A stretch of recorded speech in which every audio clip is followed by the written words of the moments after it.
Hi, my name is Matt Fiddler, and I'm going to be going through the xgxr, nlmixr, and ggPMX integrations. So we're going to start with the setup here. This is some knitting options for the R markdown that we're using. The other thing it does is it saves the nlmixr model so we don't have to run as many models or wait for them for this demo. So the next thing we do is load xgxr, nlmixr, and ggPMX and a few support packages. The readr is about reading data sets. ggplot, of course, is about plotting. dplyr is about data manipulation. So is tidyr. And then we have broom and broom mixed, which is a way to look at the models in a very specific tidy type of way. The first thing we're going to do is load a case study from the xgxr package, case 1 pkpd. We're going to arrange it by dose and remove the ipred. Then we're going to sort and create two different treatments, treatment actual, low to high, and high to low. We're looking at the dose levels based on those groups. We're going to have a day label based on this profile day. And then if the day label is 0, we're going to change it to baseline. Then we'll filter it to two different types of data sets, the PK data, which is in compartment 2. So we're going to filter it to PK data in cycle 1. So the first thing we're going to do, which we should do in all analyses, is do an exploratory plots. What xgxr helps with is adding some nice functions for ggplot so you can explore your data in a meaningful way. A couple of the helper functions I'd like to really think through is this theme set, which sets the color theme to be black and white, and other best practices in xgxr. Then we have this geom-ci, which creates the confidence intervals and mean plots in a very simple way. And then we have this scale y log 10, which can give this semi-log type of plots that are typical in our field. And we also have X time units, which can also do nice things for your time units in 24-hour or hour increments. You'll do every 12 hours and then 24 hours, depending on what your skill is ranging over. Last thing that I'd like to touch on briefly is this Annotate Status, which basically adds a draft annotation. And it's considered best practice when you have plots that haven't been validated yet for our data set. First, we set the theme, we set the status to be draft, and then we have some labels and time information and information about the plots in general, like the units in the data set are in hours, the units that we want to plot are in days, the doses in milligrams, concentrations in nanograms per milliliter, etc. So we have like labels for our covariates as well, and our PD labeled, and our censoring label. We have to, of course, load our data. So we've loaded our data. Now that we've loaded our data, we can run these and get a plot at the end. This plot uses what we were talking about before, this PK cycle 1, and then we have nominal time, LIDV, group is dose, and then we have this color treatment actual high to low. And then we simply add a confidence level of geom-ci 0.95, and that gives us this nice mean plot with the confidence bands. Then we have the X time units, where we have this scale we were talking about. And then we have the Y log 10, which gives a semi-log appearance, and the labels that we defined above. Since we defined above, if we need to change it, we can just change it at the beginning of our script.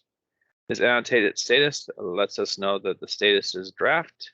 If we would need to change our status above, we would just change status to nothing to say that this has been fully validated. When you look at the data here, you can see that there seems to be two compartment nature of this with two different slopes. So my guess, without doing the modeling, is this a two compartment model.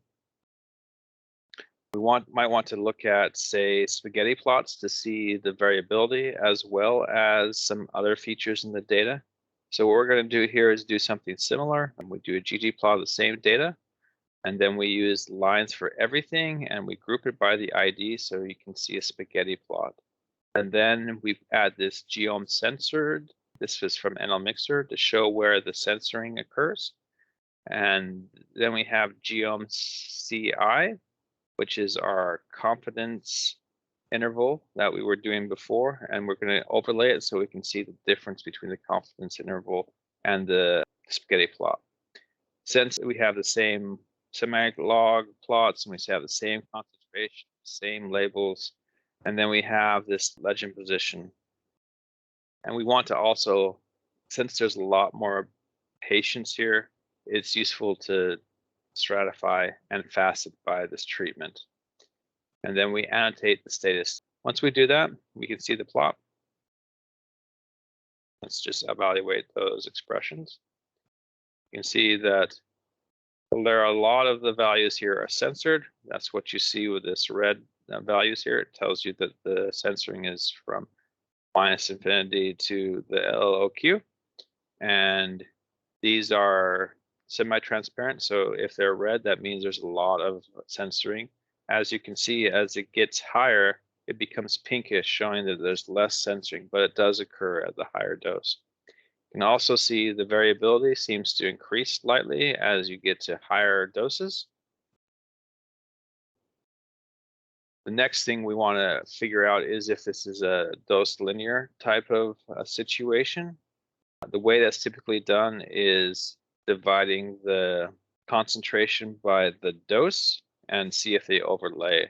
And we're doing the same thing we did in the original plot. We're going to be using this confidence level that we were talking about before and the semi-log plot. And all we're doing differently here is we're dividing by the dose. When we do that, you can see that most of this overlays each other, but it has some tapering right here. This is due to the censoring in your data. If you want to see it better, you can take out the censoring and say that everything that we're looking at is going to be the uncensored data. And with that, you can see that almost every one of these overlap. The only difference is this 3 milligram, which is a little bit higher. Part of this reason is it's biased by the fact that there's so much censoring that's a little bit higher than the rest. So in my opinion, this is likely to be dose linear. The other thing we're going to look at is covariates. In this case, high weight and low weight is what we're going to be stratifying against, see if there's a difference in PK based on that. And you can see we're using the same sort of label that we were using before, except for adding this label of weight baseline is greater than 100 is either above or below. And we stratify by the dose, and you can see that there's not clearly any difference between the two. So if I were to use this as a covariate, I wouldn't expect anything to occur. So it seems that the doses are proportional, and it's a 2-compartment model, and there's censoring that has an effect on the PK, and we should probably include it in our data. And the data sets are set up for censoring support in nlmixr. So we read the data set, and then we start using a 2-compartment model. This 2-compartment model has between subject variabilities on the absorption, the volume distribution, and the clearance. And the proportional error is also here. What we're going to do in here is just make sure we did this correctly. So first, we're going to make sure we evaluate that data just to make sure we have the data. And then afterwards, we're going to evaluate the model. And you can see the model is printed out. It's 2-compartment model with first order absorption. You can see the mu referencing is there. And you can see that the Ka and C, all the model features are right there. What we're going to do to speed up the calculation is only use 7 IIDs per individual. If you want to, you can use more or all of it. It just takes more time. So the first thing we do is say, what are the unique doses and then the number of individuals. Do call allows a list. Use it as if you were providing the arguments directly. That's the reason why we use a do call. And the lapply actually gives a list of information that you can bind together. This moved. So when you put these together, what I'm going to do is I get the data, I filter to the dose, and then summarize the unique IDs. And then you pull it, which means you're taking the unique IDs and then assign it to this ID's value. So the next thing we do is we take this data set and we filter it. So the ID is in this unique IDs where we sequence from 1 to the number of IDs. So every dose level will have 7 subjects in it. Next thing we do is we try proportional fit and then an additive plus proportional fit. What we do here to get the additive plus proportional fit, it was to use model piping. So the model piping says, well, I want to only modify this line here in the model, change it from proportional to additive plus proportional. So that's what I do here. I say, okay, well, I want to update that model line to be a linear compartment with proportional and additive pieces. Then I pipe that to nlmixr, and then it keeps the data set by default. It uses the initial estimates you had in the fit to compartment proportional, and then it also adds this additive SD piece to it. Then it uses SAM to run the model, and it gets MPDEs and CWRes. So if we evaluate it, this will evaluate much faster than most people because it's already been cached. So we can see that it was cached right here, and it gives you some warnings about the fit. And I'm only printing one model just to show you what's there. Again, you get the objective functions, you get the elapsed time, you get the parameter tables, you get the covariance matrix, omega, and then we get the correlation matrix for the between subject variabilities, omega r, and then we get the shrinkage distributions as well as the mean, variance, standard deviation, studiness, kurtosis, t-statistic, and p-value for each of the distributions. None of them seem to be that different from 0, except for perhaps IWRes. Now that we've run 2 different estimation methods, we can compare the results side by side. And one way to do that is to use Hux table. Now, Hux table wasn't made to work with this, but since this uses the tidy interface, this broom, you can use it to create report tables. In this case, you see the proportional, the additive plus proportional, the LV, and then the standard deviation of your ETAs, your V's and CLs are output here. And then the additive error and the proportional error are in here. You can also see the AICs. It shows you that the AIC for the additive plus proportional is much smaller than the proportional, so it's doing a better job at describing the data. So that's what we're going to use going forward of those 2 models. What we're going to do is also do the fit additive plus proportional, and then we're going to put the continuous covariates in the ggPMX object. So what we do to get ggPMX object is PMX nlmixr, and then 2 compartment fit additive proportional, that's the model. Then we get the weight and the categories, and we're basically saying the continuous covariates are the weight, and then the categorical covariates to the treatment. And then in this case, we're not going to include VPC. I think there's a bug in the VPC currently for nlmixr and ggPMX, which has been fixed for the next release, which is nlmixr 2. So I'm hoping that will come out pretty soon to fix any bugs that we know about. And this particular thing shows the MPDE versus PRED. You can also get other types of plots like the MPDE versus time, and we can also get DV versus IPRED.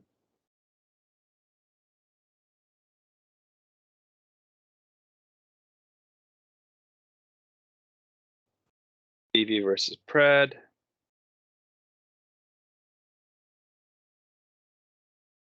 PMX plot absolute value of IWRes versus IPRED. All these are typical plots that you see.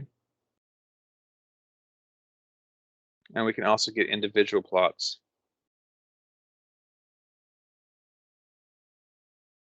and the IWRes density plots, as well as the QQ plots for each eta. And the box plots for the etas, they seem to be distributed pretty normally. And the histograms for the eta also show they're mostly just random noise. And then we have this plot of the eta matrix.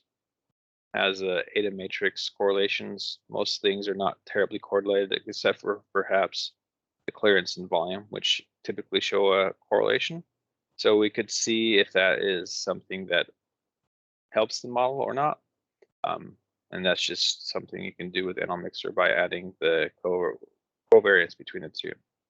What's really nice about ggPMX is you can have a report generated from what you're using. So this PMX report is the way that this is done. It takes a little bit, but then it will produce a Word document and a PDF document. In this case, in the save directory, which is the current working directory, and it'll be named report.docx and report.pdf, and there's also going to be a report.html. With all that information, you can open the report in the directory, files, and you can see the report. It's a Word document. If you want to have the table of contents, you can select everything and press F9, or you can select everything and then right-click and do update fields, whichever you can remember easier. And then it'll show you the table of contents and the key diagnostics.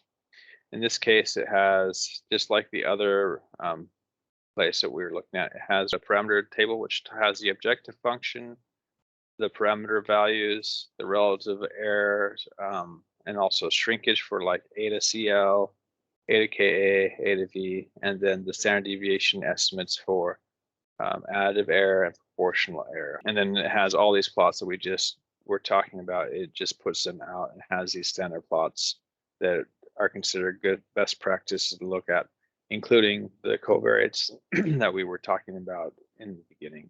That last part that I'll talk about is simulation of a new scenario.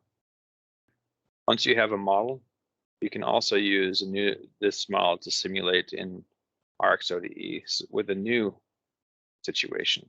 So for example, if you wanted to simulate a 100 milligram dose with TID dosing, you can have TID dosing at steady state. You can put that in this particular simulation, and then we add all the dosing information there, which is this amount is 100, your dose interval is 8, and say is equal to 1. Then we add the sampling, so to be from 0 to 8 for 50 items. And then you simulate using nlmixr and RxODE, which is running this. And once the simulation is done, you can look at it gives you information about the parameters. These are all the simulated parameters for the studies. It also tells you the solved data as well as initial estimates. If you want to, you could see what the thetas were estimated to be, and also what the covariance matrices for each of the studies was estimated to be by the omega list here or the sigma list here.